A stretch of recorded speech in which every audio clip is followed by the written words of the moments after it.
What's up, YouTube? All right, today's a big day. I just hit the big number 8,000 here on YouTube. I'm pretty pumped about it. So in this video, I want to talk about what I learned from 0 to 8,000 to document right here and maybe help somebody that's got a few questions because it wasn't really explained to me very well. So here we go.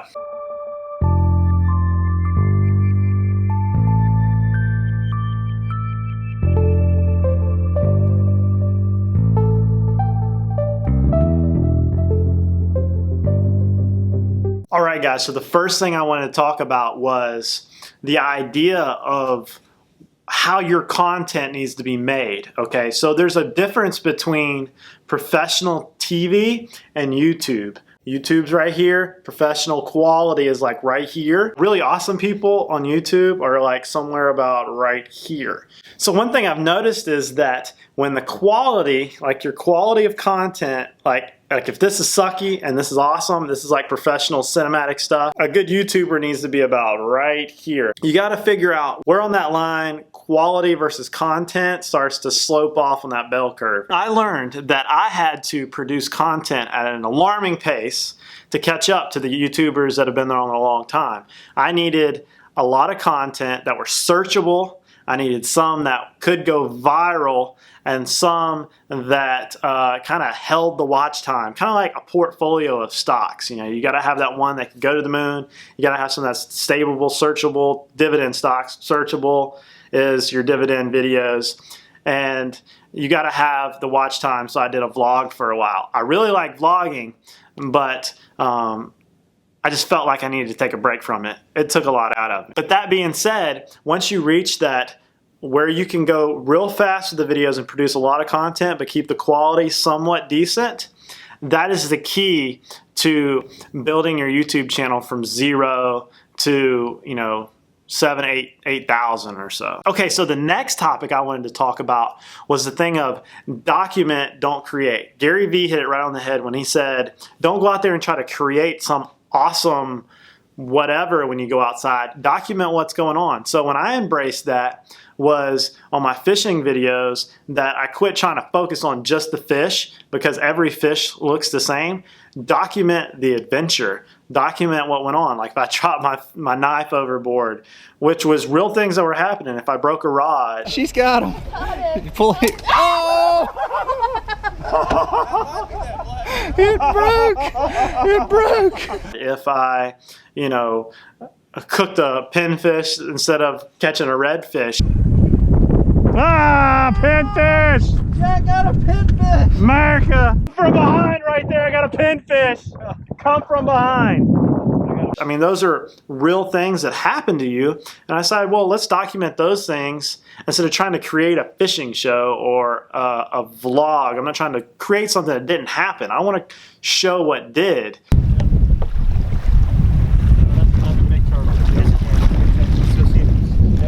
Holy, I think you just ate the jellyfish. That jellyfish. He sure did. All right, so I lost my hat on the way out. So if anybody finds a Yak Motley hat back there, let me know because it's gone. And then share those experiences here on this YouTube channel. And I really enjoyed that part. The next thing I wanted to talk about is the idea of your trolls right here on YouTube, because there are a bunch of trolls here, okay? So one thing I realized that, one, if you're not getting trolled, you're probably not pushing the envelope hard enough, because you gotta poke some buttons. It generates traffic on your channel. It's like throwing a big rock in a pond and you get that ripple. It also creates engagement on your platforms where it kind of gets the livelihood of your platform up, makes, you know, YouTube kind of, you know, recognize it as getting a lot of engagement. Really helps with the algorithm. Trolls are really good advertisement for you because they're talking about you. They're going to Reddit and talk about you. They're in the community talking about you. Oh my gosh, did you see what he did? Oh my gosh, did you see? Those are what you really want because you're getting the traffic. If they ain't talking about you, then you're messing up. What's the old saying? If they're talking about you, they're worried about you. Same thing. Say something bad about some little reel and every dude in town is gonna let you know that he disagrees with you. Everybody's got their own opinion. I got my own opinions, and this is how I voice them. All right, next I want to talk about equipment, okay? When I first started making videos here, I had my cell phone, an iPhone 5, and an old GoPro that you couldn't have any audio on because it was waterproof in that little housing. I realized, I was like, one, if I film on this camera, I've got no audio, and if I film on this camera, it gets wet and it died. I killed 2 iPhone 5s that way. When I had like 2 videos get like 100,000 views, and they were done on my cell phone, an old iPhone 5 in 720p, and those have gotten more views than my ones with my T6i. I was like, well, it's not really about how awesome your camera is, it's really what you do with the camera.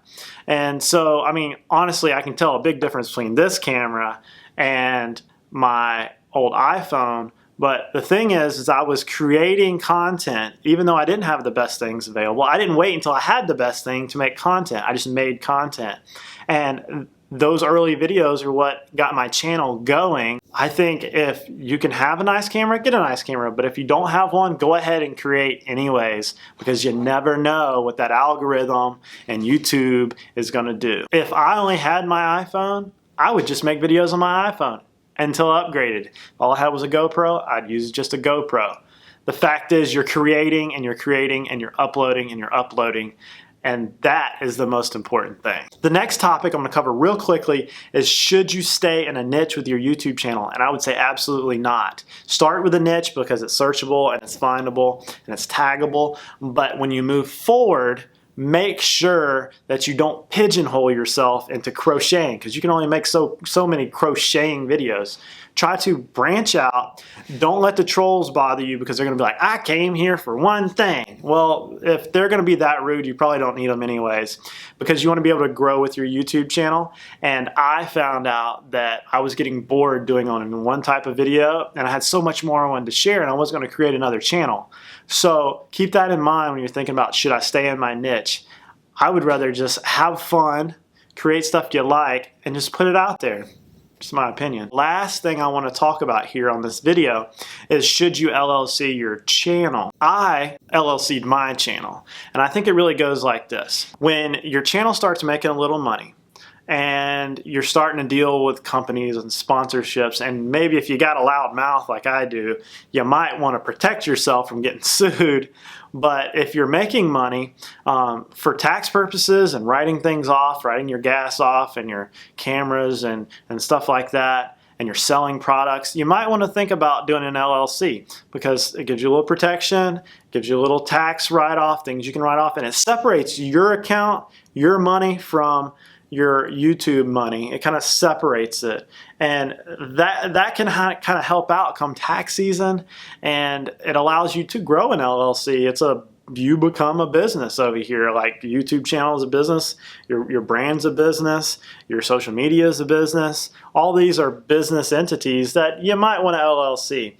So that's just my opinion. A little protection, a little different in the tax bracket, and they're pretty cheap to start. Alright guys, so that's all I've got in this video. I wanted to put it on camera for everybody to benefit from. Even if it helps only one person, I want to put this out there, because there might be somebody out there that's asking these questions because nobody told me.